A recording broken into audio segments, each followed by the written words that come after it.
अभिषेक भल्ला, आज तक। पीएम ने रामधारी सिंह दिनकर की कविता का जिक्र किया, जिनके सिंहनाद से सहमी धरती रही अभी तक डोल। और इस वक्त की बड़ी खबर आपको दे दें, दिल्ली एनसीआर में भूकंप के झटके महसूस किए गए हैं।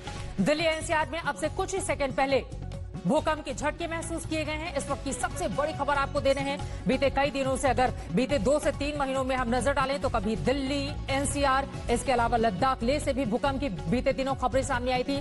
हरियाणा के भी कुछ हिस्सों से भूकंप की खबरें लगातार सामने आई थी। हालांकि रिक्टर स्केल पर इसकी तीव्रता कितनी है, जैसे ही इस बारे में जानकारी मिलेगी आप तक हम पहुंचाएंगे। लेकिन दिल्ली और एनसीआर में ये भूकंप के झटके, इस वक्त हम लोग नोएडा ऑफिस में हैं और यहां पर भी भूकंप के झटके, जो हमारे साथ सामने लाइटिंग्स है, जो कैमरे लगे हुए हैं, वो सब हिलने लगे।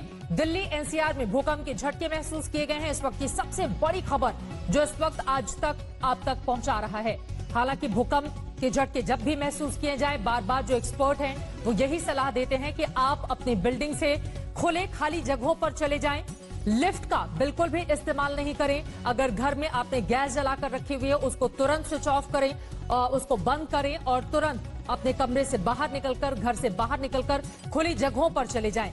इस वक्त की सबसे बड़ी खबर, दिल्ली एनसीआर में भूकंप के झटके, आम लोगों में दहशत का माहौल इस वक्त। और बीते 2 से 3 महीनों में कई बार, दिल्ली एनसीआर की ही हम बात करें तो कई बार भूकंप के झटके यहां की धरती ने महसूस किए हैं। और एक बार फिर अब से कुछ ही देर पहले भूकंप के झटके दिल्ली एनसीआर में महसूस किए गए। और लगातार सोशल मीडिया पर भी जिन जिन लोगों ने भूकंप के झटके महसूस किए गए हैं, उन सभी की ओर से अपनी अपनी बातें रखी जा रही हैं। हालांकि रिक्टर स्केल पर तीव्रता इसकी कितनी है, ये काफी महत्वपूर्ण होगा जानना, क्योंकि ज्यादा रिक्टर स्केल पर तीव्रता का मतलब नुकसान की आशंका होती है, लेकिन कम तीव्रता का मतलब नुकसान बहुत कम या फिर नहीं होता है। जिस तरह की घनी आबादी, खासतौर से दिल्ली या फिर पुरानी दिल्ली की हम बात करें, वहां पर है सारे के सारे मकान एक दूसरे से सटे हुए, ऐसे में खतरा ज्यादा रहता है। दिल्ली एनसीआर में भूकंप के झटके आए हैं, हम आपको मैप के जरिए भी दिखा रहे हैं। इसका केंद्र कहां रहा, यह भी अपने आप में जानना बेहद महत्वपूर्ण होगा।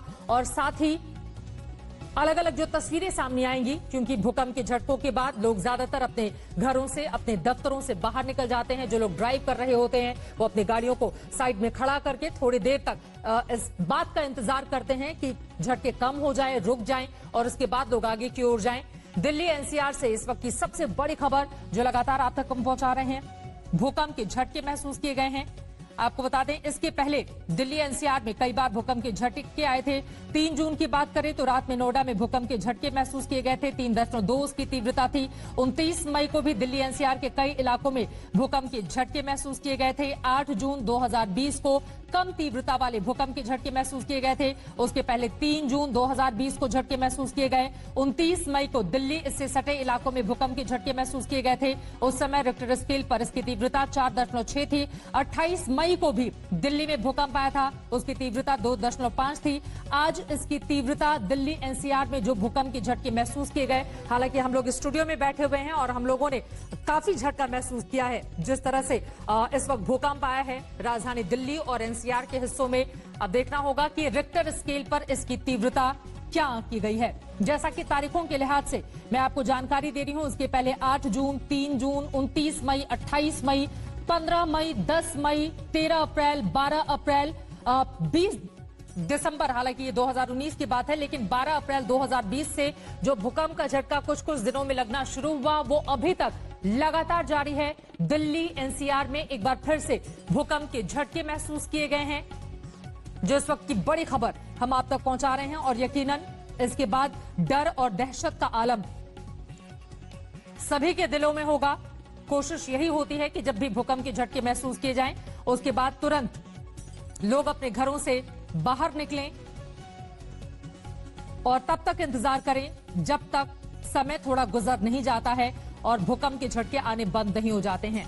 हालांकि रिक्टर स्केल पर तीव्रता बहुत कुछ निर्भर करती है ये बताने के लिए कि दरअसल अगर उसकी तीव्रता ज्यादा है तो परेशानी का सबब बड़ा हो सकता है, अगर तीव्रता कम है तो फिर डरने की जरूरत नहीं है। लेकिन बीते कुछ महीनों में जिस तरह से दिल्ली एनसीआर में भूकंप के झटके महसूस किए जा रहे हैं, राजधानी दिल्ली वालों, एनसीआर वालों के लिए यकीनन ये परेशानी का सबब बना हुआ है। एनसीआर में हम बात नोएडा की करें, गाजियाबाद की करें, गुरुग्राम की करें, फरीदाबाद की करें, ये तमाम वो हिस्से हैं जहां पर भूकंप के झटके, जिसके बाद डर और दहशत का आलम लोगों में देखने को मिल रहा है। जैसा कि सोशल मीडिया पर मैं लगातार प्रतिक्रिया भी देख रही हूं और इस समय लोग इंतजार कर रहे हैं कि थोड़ा धरती रुके। सहमे हुए लोग अभी इंतजार में हैं कि थोड़ी देर के बाद ही वो अपने अपने घरों को या फिर दफ्तरों के अंदर वापस जाएंगे। मुनीश पांडे हमारे संवाददाता जुड़ चुके हैं।